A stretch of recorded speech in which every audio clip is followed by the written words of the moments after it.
Ginulat at nagluluksa ngayon ang mundo ng showbiz sa biglaang pagpanaw ni Miss Mary Jane Santa Ana Goc o mas kilala bilang Jacqueline Jose.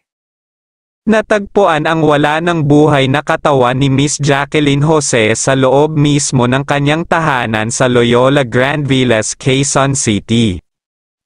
Ayon sa mga lumalabas na balita at sa ilang source, nadulas daw sa banyo si Miss Jacqueline Jose kung saan nabagok ang kanyang ulo na naging sanhi ng kanyang biglaang pagpanaw, subalit masusi pa ring iniimbestigahan kung pagkabagok nga ba or may foul play na naganap, lalo na't mag-isa lang pala ito sa kanyang tahanan.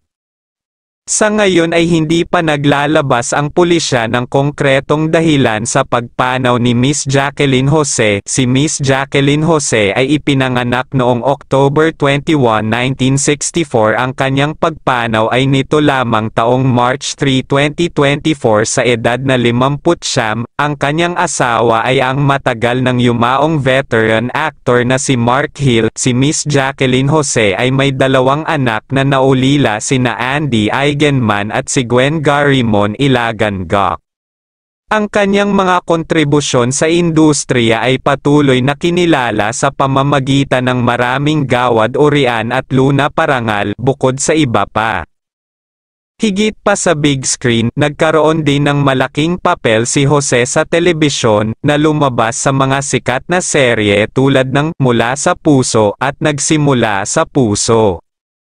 Noong 2016, gumawa ng kasaysayan si Jose para sa pelikula sa Pilipinas sa pamamagitan ng pagkapanalo ng Cannes Film Festival Best Actress Award para sa kanyang pagganap sa isang kinikilalang pelikula ni Brillante Mendoza na Ma Rosa noong 2023. Natanggap niya ang Movie Icon Award mula sa The Eddies at ang kanyang huling pagganap ay sa Batang Quiapo bilang si Chief Espina. Sa ngayon ay marami pa rin ang hindi makapaniwala sa biglaang pagpanaw ni Miss Jacqueline Jose, lalo na't ito'y malusog at walang karamdaman. Hanggang dito na lang, maraming salamat sa inyong pakikinig.